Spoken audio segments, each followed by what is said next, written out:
Assalamualaikum warahmatullahi wabarakatuh. Alhamdulillah wassalatu wassalamu ala rasulillah. La hawla wa la quwata illa billah, amma ba'd. A'udzu billahi minasyaitonir rajim. Bismillahirrahmanirrahim. Illal ladzina tabu wa aslahu wa yattabuna fa ulaika atubu alaihim wa ana tawwabur rahim. Innal ladzina kafaru wa matu wa hum kuffaru ulaika alaihim la'natullahi wal malaikati wan nasi ajma'in. Shadaqallahu azim. Shadaqu ala Rasulillah sallallahu alaihi wasallam. Pertama, mari kita panjatkan rasa puji syukur kita pada Allah Subhanahu wa taala atas segala rahmat hidayah. Hari ini alhamdulillah setiap hari dalam pencerahan bimbingan amalan senantiasa tidak pernah bosan-bosannya kita selalu pertama mengucapkan rasa syukur sebagai bukti terima kasih kita pada Allah Subhanahu wa taala atas rahmat yang diberikan pada kita. Makanya jangan bosan-bosan tiap hari selalu bersyukur pada Allah Subhanahu wa taala agar kita tidak digolongkan sebagai golongan hamba Allah yang masuk dalam golongan inna azabi lasyadid.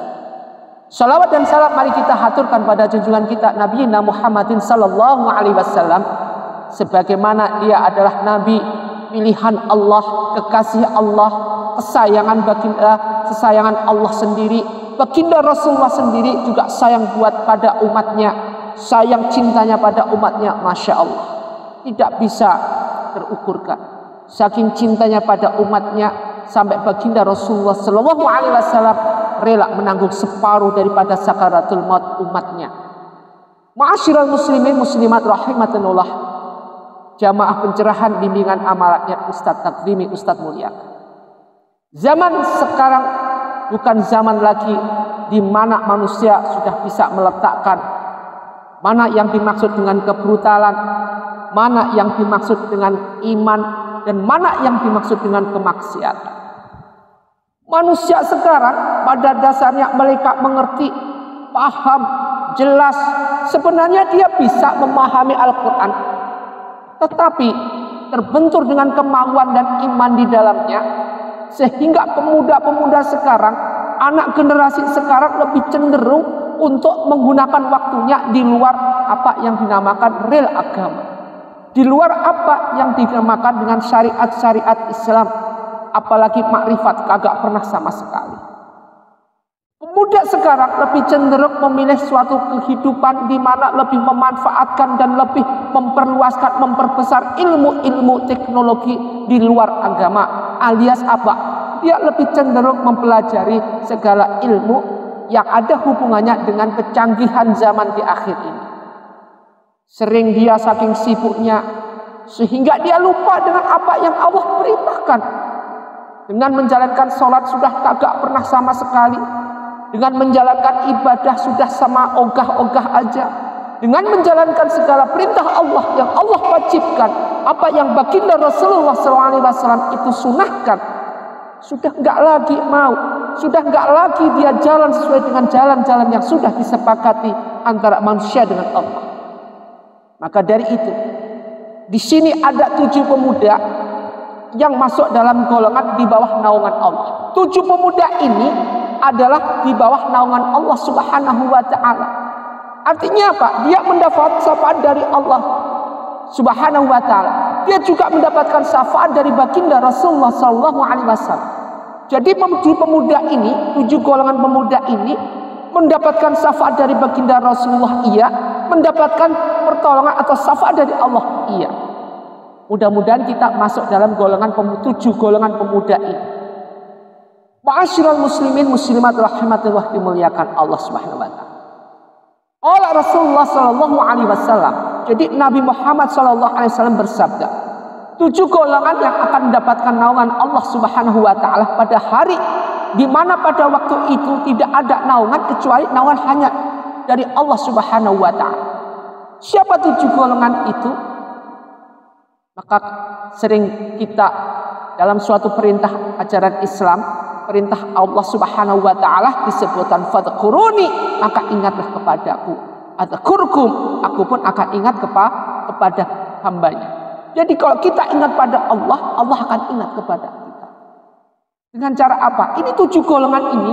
Yang pertama adalah imam yang adil.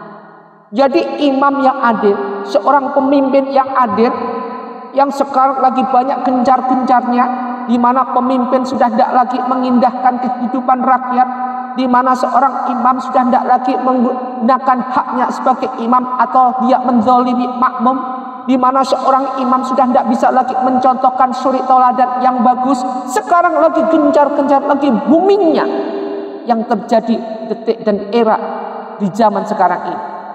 Makanya sudah nggak mustahil lagi, sering terjadi suatu hal di mana kezaliman di mana-mana, kezaliman yang tidak pernah kita harapkan timbul dengan derasnya.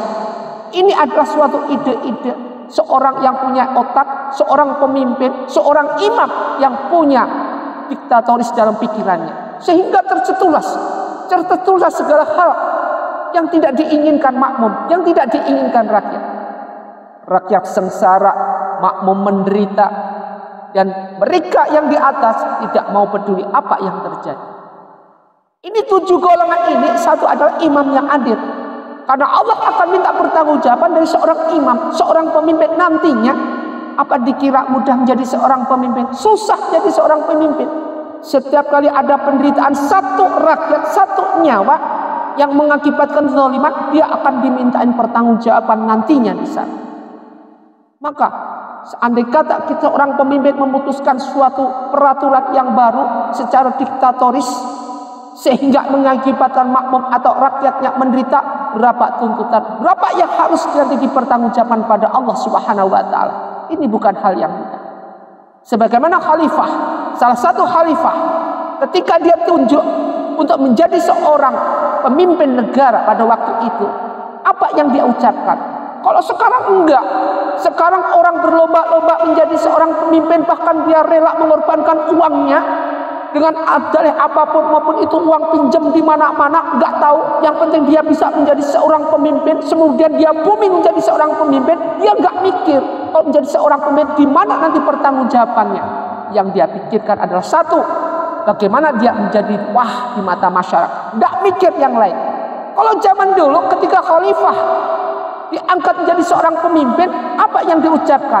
Padahal dia waktu itu seorang khalifah tidak perlu mengeluarkan uang, tidak perlu mengeluarkan apa. Malah apa yang diucapkan? Seorang khalifah yang diangkat menjadi seorang pemimpin, dia mengucapkan inna lillahi wa inna ilaihi raji'un. Masya Allah, suatu pertanggungjawaban yang berat ketika diangkat menjadi seorang imam. Seorang imam yang harus benar adil, bijaksana, benar-benar bisa mengerti rakyat, bisa memutuskan segala sesuatu yang benar-benar bisa adil. Orang adil itu susah. Menjadi adil itu susah. Adil buat kita belum tentu adil di mata Allah. Yang bisa adil hanya Allah. Kita manusia hanya senantiasa didompleng dengan segala kegiatan yang berbau dunia, yang berbau kemaksiatan. Ketika memutuskan segala sesuatu dalam suatu pengadilan, selalu didompleng dengan duniawi, sehingga keputusannya tidak memurnikan segala hal yang berbau keputusan yang murni, yang adil di mata Allah Subhanahu wa taala. Maka dari itu, satu adalah golongan yang mendapatkan naungan dari Allah Subhanahu wa taala nanti, di mana tidak akan mendapatkan naungan kecuali dari Allah Subhanahu wa taala. Satu adalah imam yang adil. Yang kedua, yang mendapatkan naungan dari Allah Subhanahu wa taala, yang kedua adalah seorang pemuda yang senantiasa menjalankan ibadah pada Allah Subhanahu wa taala.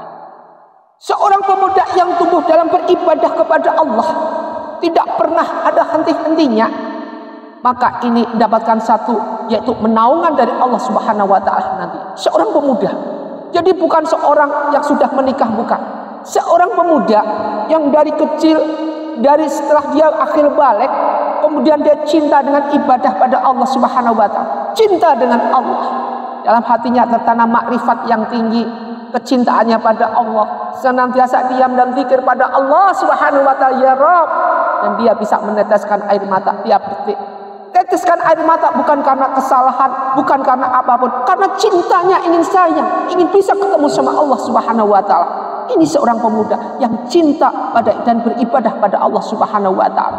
Ma'asyiral muslim muslimat rahimati. Jarang Sekarang kita jumpai seperti ini jarang. Rata-rata pemuda sekarang lebih cinta dengan game, lebih cinta dengan ini, lebih cinta dengan segala sesuatu yang berbau teknologi dibandingkan cinta dengan Al-Quranul Karim. Tidak pernah tercetus dalam pikiran seorang pemuda sekarang untuk mencintai ini, untuk mencintai dalam suatu kegiatan yang ada hubungannya menggali ilmu di pondok pesantren. Itu adalah bisa difilter, bisa dihitung jari. Dari jutaan pemuda yang lahir menjadi seorang pemuda yang baik, rata-rata mereka hanya berapa persen yang masuk dalam kategori pemuda yang cinta untuk beribadah kepada Allah Subhanahu wa taala. Rumah Allah, Baitullah sekarang, masjid di mana-mana dibangun, di mana masjid itu mewah, indah, bertingkat. Mereka berlomba-lomba mencari untuk mendirikan masjid. Tetapi setelah masjid itu dibangun, berdiri megah, apa yang terjadi? Penghuni yang gak ada, yang jamaah gak ada sama sekali. Jangankan jamaah subuh, yang jamaah maghrib aja nggak ada. Yang jamaah maghrib bisa dihitung jari. Maka dari itu, yang kita perangi bukan membangun masjidnya, tapi yang kita perangi adalah bagaimana kita membangun akhlak daripada mendidik anak atau pemuda menjadi pemuda yang cinta pada Allah, cinta dengan kegiatan yang ada hubungannya dengan perintah Allah Subhanahu wa taala, sebagaimana yang tercerminkan dalam suatu Al-Qur'an, di mana yaitu namanya surat Kahfi.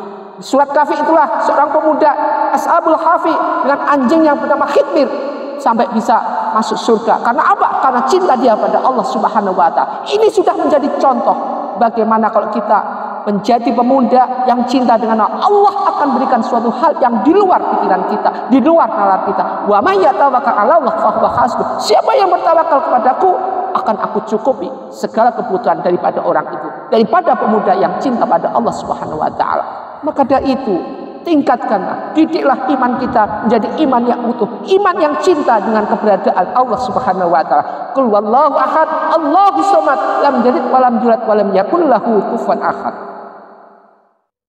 Yang ketiga, ini bukan pemuda lagi, seorang lelaki yang terpaut pikirannya ataupun hatinya untuk cinta dengan Baitullah, cinta dengan keberadaan rumah Allah. Rumah Allah itu apa? Rumah Allah itu yaitu masjid. Kalau kita setiap hari datang ke rumah Allah, yang sebutan Baitullah, rumah Allah, kemudian kita memakmurkan rumah Allah, Allah akan cinta kepada kita, Allah akan sayang kepada cinta pada kita semua. Sehingga apa? Kecintaan Allah kepada kita tidak bisa terbentuk, karena saking cintanya Allah kepada hambanya yang cinta dengan masjid, cinta dengan rumahnya, maka Allah berikan suatu kecukupan yang di luar duga-duga kita, di luar dugaan kita. Dia berikan segala apa yang Allah berikan yang di luar nalar kita. Apa itu? Dipenuhinya kita mendapatkan syafaat dunia juga syafaat akhirat. Artinya apa? Kita diberikan segala kecukupan, keindahan segala apa, baik itu pahala maupun apapun yang Allah akan berikan berupa hidayah dunia dan akhirat. Masya Allah. Andai kata kita bisa mencintai dengan rumah-rumah Allah, tidak pernah meninggalkan sholat jamaah di masjid, setiap hari cinta kita di mana rumah Allah, kita selalu datang, di mana kita dalam perjalanan pun ketika azan dikumandangkan kita datang kemudian masjid. Masjid adalah suatu hal yang paling utama dalam pikiran kita. Ayo masjid, ayo ke masjid, ayo ke masjid. Ketika kita menjalankan sholat berjamaah dengan senangnya, dan ketika kita meninggalkan sholat berjamaah, masya Allah, di situ kita sedih. Kita benar-benar menjadi seorang hamba Allah, seakan-akan diri kita menjadi kufur, menjadi kafir, hanya karena meninggalkan sholat jamaah satu kali. Sehingga ini adalah ciri-ciri kuatnya iman. Jangan sampai meninggalkan sholat berjamaah meskipun itu cuma satu kali. Apalagi sampai meninggalkan rumah Allah dalam perjalanan pun dia tetap di mana ada rumah Allah dia mampir. Ma'asyiral muslimin muslimat rahimatullah. Mudah-mudahan kita masuk dalam golongan tiga ini. Yang keempat, dua orang yang saling mencintai karena Allah, kemudian dia berpisah karena Allah. Sehingga apa? Ini saking pentingnya, begitu pentingnya tali silaturahmi yang Allah perintahkan kepada hambanya, yang baginda Rasulullah SAW ajarkan buat umatnya. Apa itu? Akan bisa memanjangkan umur. Jangan sampai kita terpisah dengan saudara kita. Karena apa? Seorang pemuda, dua-duanya ketika berpisah datang bertemu karena Allah, kemudian berpisah karena Allah, masya Allah, ini yang akan mendapatkan naungan dari Allah Subhanahu wa taala kelak nanti. Yang keempat adalah seorang yang bisa menyelamatkanku. Artinya apa? Orang pemuda ini ataupun orang yang bisa menyelamatkan diri dari ketika diajak wanita untuk berbuat suatu hal yang berhubungan dengan kemaksiatan. Artinya apa? Diajak untuk berhubungan zina, maka dia jawabannya apa? Aku nggak mau karena aku takut sama Allah. Dia nggak mau karena takut sama Allah, karena Allah Maha melihat segala-galanya. Bersyukurlah kepadaku dengan ketaatan yang ada, dengan ketaatan kita kepada Allah. Faskuruli, kita bersyukur pada Allah Subhanahu wa taala. Wala takfurun, dan janganlah kalian ingkar dengan berbuat suatu kemaksiatan. Dengan kita berbuat suatu kemaksiatan karena ingkar kita pada Allah, jangan sampai terjadi. Maka dari itu, andai kata sekarang yang terjadi dan sering terjadi adalah apa? Ketika seorang pemuda atau seorang laki ketika diajak hubungan ataupun diajak yang berhubungan dengan kemaksiatan, di mana wanita itu mengajak segala sesuatu, dia pasti oke. Dia pasti tidak akan menjawab enggak lah, enggak. Pasti dia oke, siap jalan. Bahkan dia rame-rame bersembunyi-sembunyi mencari tempat yang aman yang enggak diketahui siapa-siapa. Siapa yang ketahui? Meskipun antum bersembunyi dalam siapapun yang enggak bisa melihat, tetapi iblis bisa melihat, dan paling jelek lagi Allah akan melihat. Allah akan menyaksikan apa yang antum perbuat itu. Segala perbuatan zina, baik itu zina muson, zina khairu muson, zina laman, itu merupakan suatu hal yang tidak bisa dihindarkan. Maka dari itu, wala takfuruni, janganlah kalian ingkar dengan adanya suatu kemaksiatan yang ada pada diri antum semua. Maka dari itu, kita harus berbanyak fikir pada Allah Subhanahu wa taala. Jangan sampai kita tercermin dalam hati kita untuk senantiasa melakukan segala perbuatan kemaksiatan yang ada, sehingga tercermin dalam diri ini untuk tidak pernah bisa taubat di hadapan Allah Subhanahu wa taala. Taubat gak ada dalam hati kita karena terpikir dalam pikiran kita selalu berbuat hal-hal yang berbau menanam dosa-dosa dan dosa terus. Yang keenam adalah seorang lelaki. Jadi seorang lelaki yang ketika dia ahli sedekah, tetapi dalam sedekahnya ini, di dalam dia mengeluarkan sedekah, ini tangan kiri sampai nggak tahu. Ibaratnya ketika tangan kanan masukkan sedekah, tangan kiri ini sampai nggak tahu apa yang dikeluarkan, berapa jumlahnya, dan di mana. Masya Allah, ini suatu hal yang harus kita jadikan sebagai contoh. Artinya apa di sini?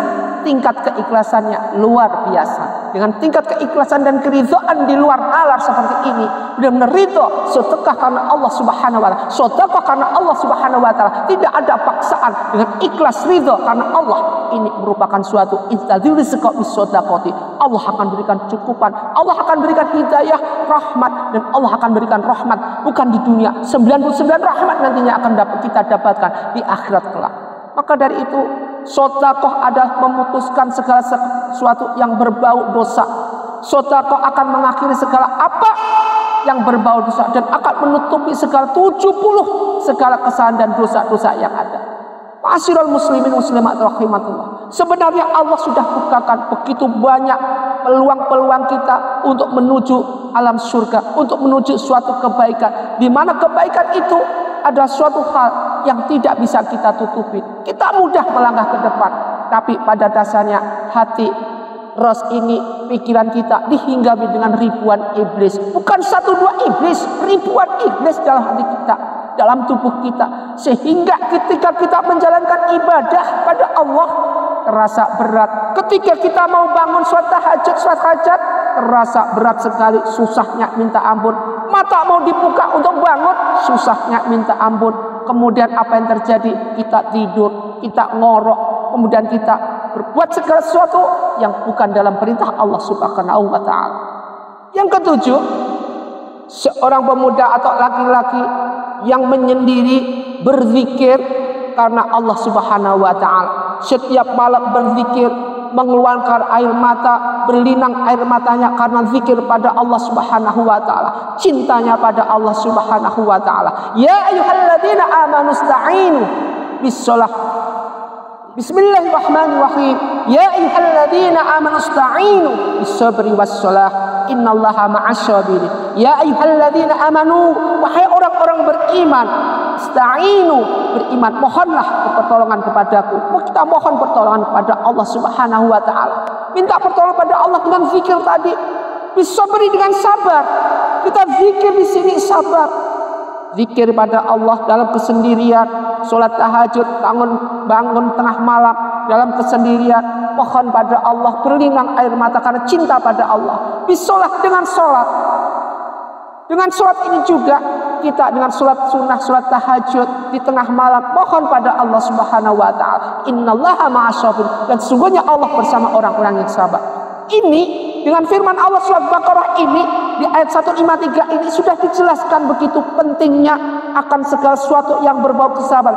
Antum kalau minta segala sesuatu pada Allah, tidak ada yang semuanya instan. Dia ada. Allah ketika kita minta tolong pada Allah, Allah akan berikan, langsung diberikan. Cuma Allah dalam menentukan pemberian itu, Allah Maha tahu dalam segalanya.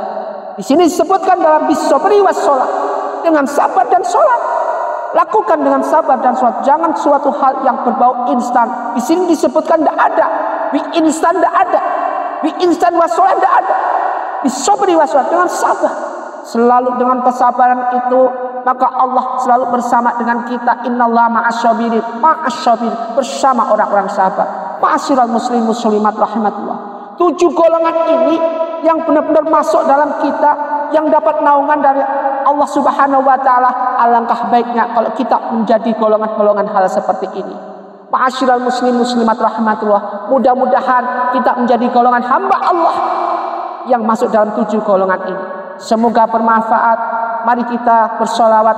Allahumma sholli wa sallim ala sayyidina Muhammad wa ala ali sayyidina Muhammad kama shallaita ala sayyidina Ibrahim wa ala ali sayyidina Ibrahim fil alamin innaka Hamidum Majid. Semoga tausiah ini memberikan suatu kita penerangan dan kemudian kita realisasi. Kalau kemarin belum tahu, sekarang tahu 7 golongan pemuda yang dapatkan naungan langsung dari Allah Subhanahu wa Ta'ala. Kita pelajari dari 7 golongan tadi, kemudian kita belajar untuk masuk dalam 7 golongan itu. Semuanya, hanya 3, tidak hanya 1. Semuanya kita bisa masuk. Zikir iya, cinta Baitullah iya, dan segalanya.